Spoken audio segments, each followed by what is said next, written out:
안녕하세요. 저는 올해 36살이고 자녀 2명을 키우고 있는 남자입니다.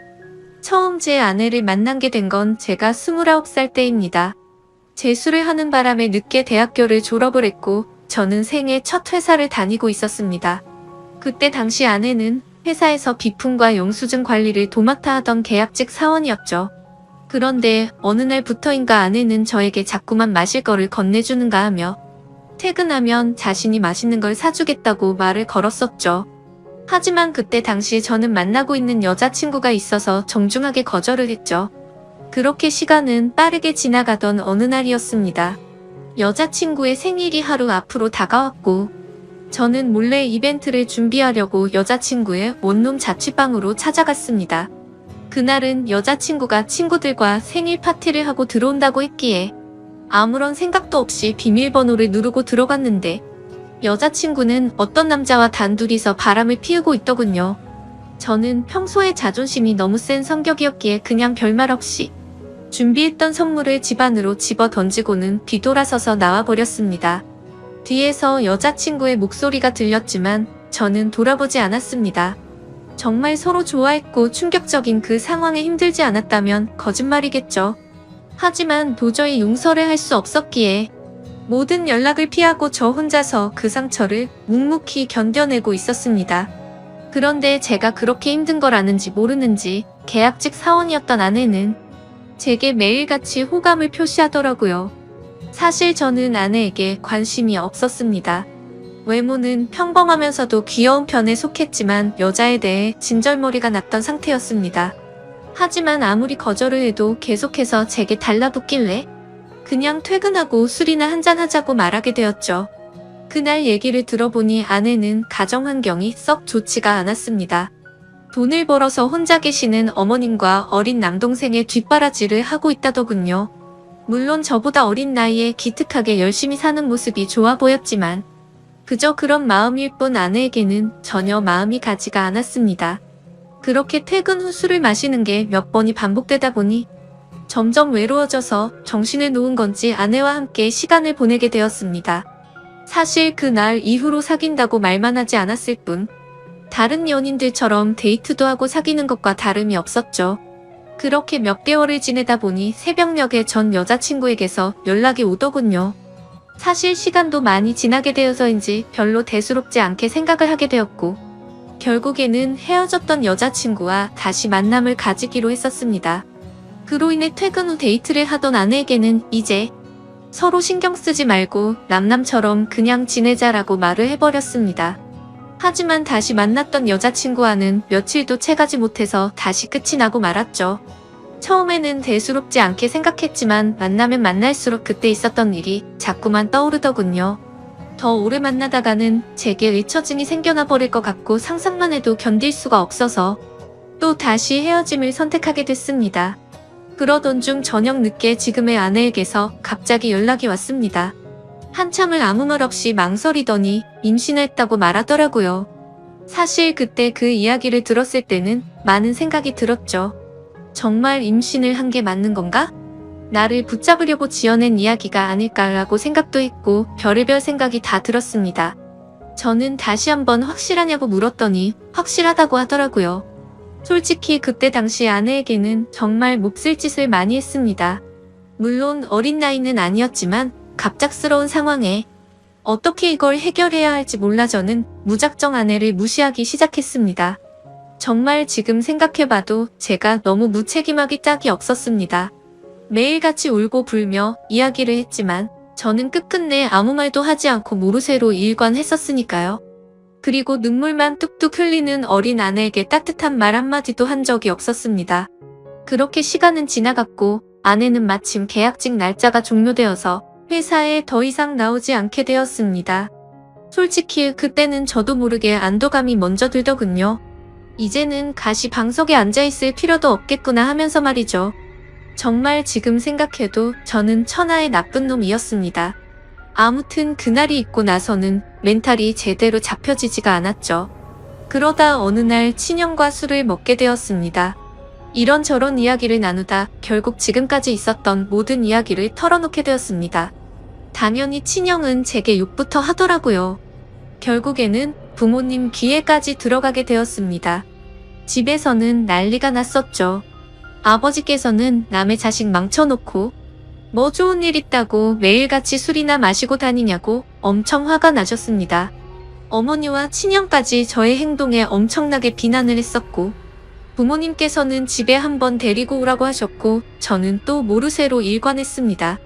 하지만 어느 날 형은 제 휴대폰 연락처를 뒤지게 되었고, 아내의 연락처를 알아내어서 저를 제외한 가족들이 아내를 만나게 되었습니다.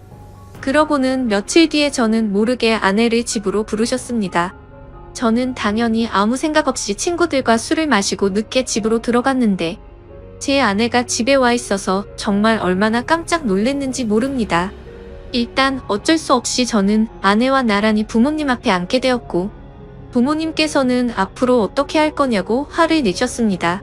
저는 그냥 술김에 짜증도 나고 이 상황을 빨리 벗어나고 싶은 마음이 컸습니다. 그래서 홧김에 저는 그냥 결혼할 테니까 더 이상 좀 그만하라고, 앞으로 이 문제로 왈가불가 하지 말아 달라고 말했습니다. 솔직히 홧김에 그런 말을 하긴 했지만 당연히 그때 당시 저는 이 말을 한다고 해서 정말 결혼할 생각은 없었습니다. 부모님 역시 그러라고 말씀하실 일은 절대 없다는 확신에 차서 한 말이었죠. 하지만 예상외로 아버지께서는 그때 그 자리에서 또박또박 말씀하시더군요. 그러면 지금 처자분 부모님이랑 조만간 만나서 이야기를 하고 싶으니 부모님이 시간 되실 때 자리를 한번 마련해보자고 하시더군요. 이때 당시도 설마라는 생각을 가지고 있었고 술에 취해서 그냥 대충 상황을 정리하고 얼른 일어나서 제 방으로 들어가 버렸습니다. 그렇게 아내는 집으로 돌아갔고 저는 술이 점점 더 올라오더니 제게 말도 없이 집에 찾아온 게 너무 화가 나더라고요. 그래서 새벽 늦은 시간에 전화를 걸었습니다. 차마 입에 담을 수 없는 욕이란 욕을 다 하면서 막말을 엄청 쏟아냈습니다. 아내는 저희 부모님이 비밀로 하라고 해서 미리 말 못했다며 그저 미안하다고 울기만 하더라고요. 아무튼 그날 이후로는 부모님과도 말을 하지 않았습니다. 그러자 부모님께서도 저를 없는 사람 취급하시더군요. 그러다가 며칠이 지나서 친형이 제게 얘기 좀 하자고 부르더군요. 무슨 일인가 싶어서 형과 이야기를 하는데 오늘 부모님께서 아내분 어머님을 만나 뵙고 왔다는 이야기를 제게 해주더라고요. 오늘 가보니 그쪽 상황이 많이 힘든 걸 알게 되었답니다. 얘기를 해보니 아내가 벌던 돈들은 전부 처가댁에 장모님과 처남의 생활비로 다 들어갔었고 지금까지 아내가 모아놓은 돈도 없다고 말하더군요. 그쪽이 형편이 좋지 않아서 당장 혼수조차 부담하기가 힘든 상황이라며 제게 어떻게 하려고 이런 일을 벌인 거냐고 묻더라고요. 저는 그 말을 듣고 속으로 만세를 불렀습니다.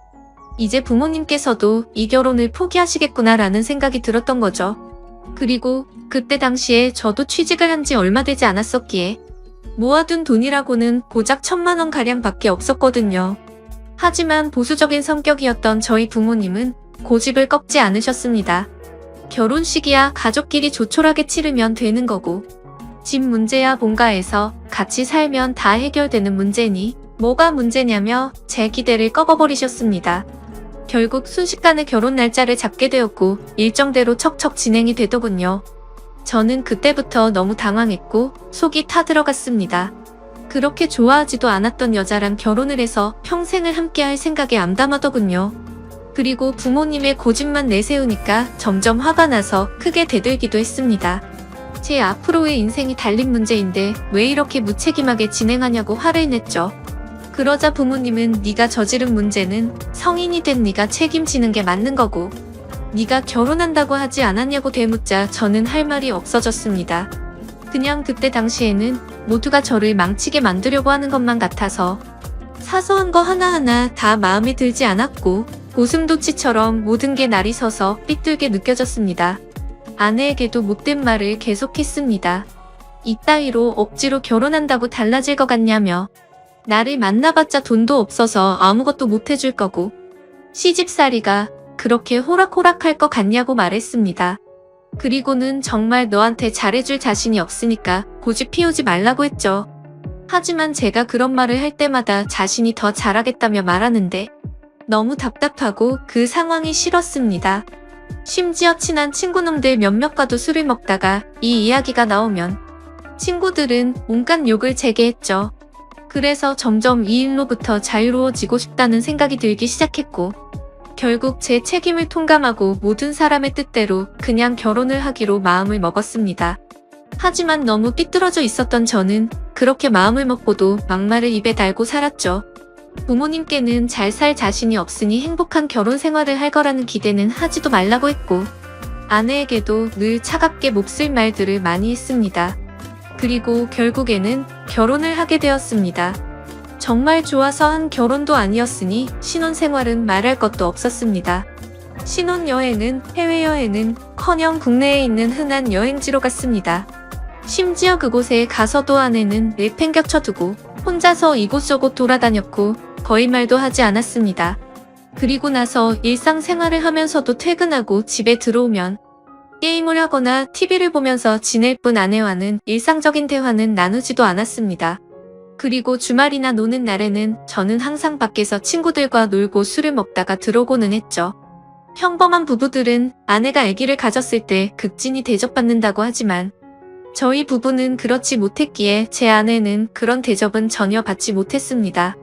오히려 제 눈치를 보느라 뭘 먹고 싶다라는 이야기조차 단 한 번도 한 적이 없었죠. 그렇게 아내는 제게 불평이나 불만을 전혀 말하지 않았습니다.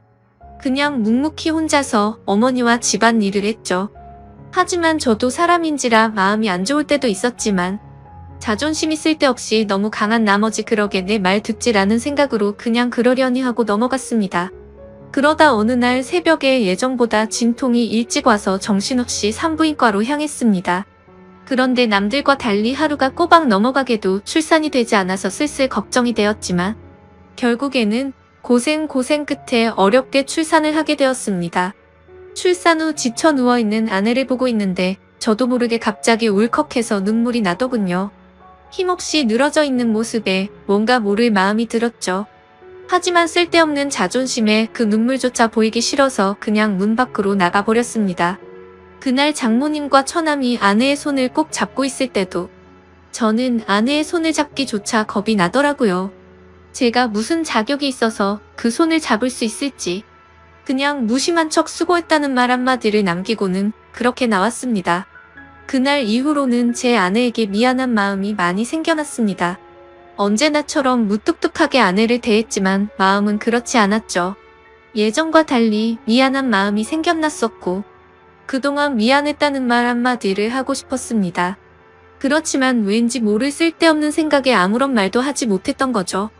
그러다 어느 날 제 어머니께서 간이 좋지 않으셔서 계속 정기검진을 받고 계셨는데 결국에는 이게 점점 상황이 악화되었습니다. 병원에 입원하셨을 때 친형과 어머니 그리고 아내가 번갈아 가면서 병실을 지켰습니다. 전 휴일에만 병실을 지켰고요. 자녀를 낳아서 키우고 계신 분들은 아마 아실 겁니다. 새벽이고 낮이고 아이가 잠도 안 들고 울고 할 때마다 아내는 잠이 들지 못했습니다. 그렇다고 제가 애를 봐주고 하지도 않았으니까요. 그렇게 잠도 제대로 못 자고 병실에서 간호를 했으니 그 피곤함은 말로 표현할 수가 없을 거란 거 잘 알고 있었습니다. 그런데 그때조차도 따뜻한 말 한마디 하지 않았습니다. 병실에 있던 다른 분들조차 며느리가 진짜 효녀라며 저한테 장가 잘 갔다는 칭찬을 할 때도 아무런 말도 하지 못했습니다. 입이 두 개라도 할 말이 없는 건 당연했던 거죠. 다행히 수술은 잘 되었고 어머니께서 퇴원하시기 전까지 아내는 그렇게 육아와 병간호를 했습니다.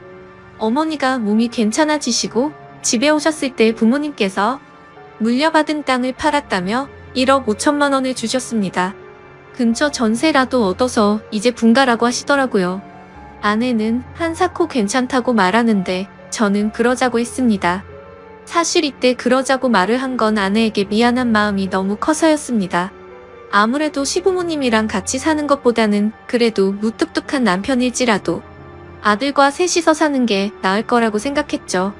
부모님은 당연히 그렇게 하라고 하셨고 아파트로 전세를 하나 구해서 분가를 했습니다. 거의 말도 안 하고 했지만 간간히 아이도 같이 봐주고 이사하고 처음으로 레스토랑을 갔는데 맛있다고 웃으며 말하는 아내를 보면서 이때부터 정말 마음이 울컥해서 눈물이 날 뻔했죠. 그래서 그날 이후로 저는 변하겠다고 다짐을 했습니다. 연애도 저와 제대로 해보지도 못하고 아이를 가졌을 때도 대접 한번 제대로 해주지 못했던 생각이 났습니다. 그리고 시집살이와 시부모 병간호까지 해왔는데 이제 와서 돌이켜 생각해보니 그 흔한 레스토랑 한 번을 같이 와보지를 못했더라고요. 미안하고 너무 미안했습니다. 비록 무뚝뚝하게 말하고는 했지만 이때부터는 그래도 나름대로 다정하게 대했습니다. 그러다가 장모님께서도 평생 겪고 계신 질환으로 많이 아프시기도 했고 처남도 중학생이라서 아내는 간간히 처가에 들려서 집안일을 돕고 집에 들어오고는 했습니다. 나중에 알게 된 사실이지만 장모님께서는 류마티스 관절염을 손가락 마디마디에 걸리셨습니다. 이게 집안일을 하거나 할 때 끔찍할 정도로 아프다고 하더라고요. 하루는 그런 아내가 너무 안쓰러웠고 장모님과 처남까지 마음에 많이 걸렸습니다. 그래서 저는 아내에게 말했습니다. 그냥 장모님이랑 처남 다 같이 여기서 지내자고 말했죠. 진심으로 한 말이었습니다. 그랬더니 아내가 이러더군요. 미안해요.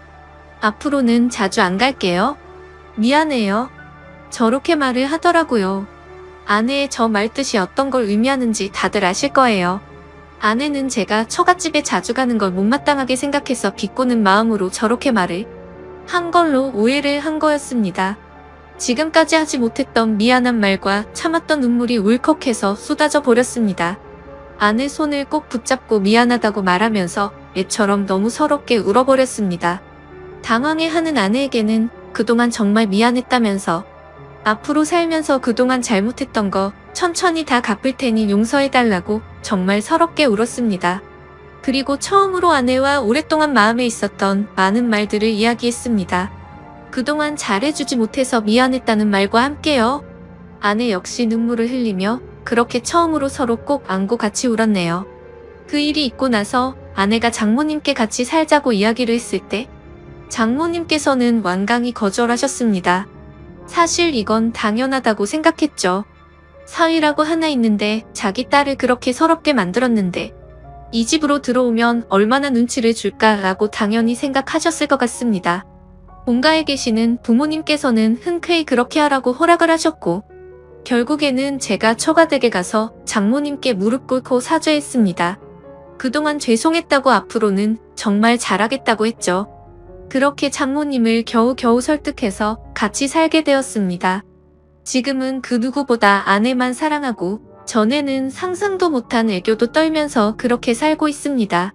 세상에서 아내가 가장 예뻐 보이고 가장 사랑스럽네요. 집안일도 제 나름 열심히 돕고 있고 육아도 열심히 하고 있습니다. 그리고 아내와 저 사이에는 예쁜 딸아이도 한 명 더 생겨났고 더 예쁜 가정을 이루게 되었죠. 이게 제게 있었던 5년 전 이야기입니다. 지금은 장모님과 처남, 그리고 제 아내와 자식들 이렇게 6식구가 다 같이 행복하게 살고 있습니다. 넉넉지 않은 형편일지 몰라도 휴일이나 주말이 되면 가능하면 가까운 곳으로라도 바람을 쐬러 다니고 있고요. 지금은 아내에게 잔소리도 들어가면서 지내지만 그 누구보다 행복하게 해주려고 아내를 여왕처럼 받들고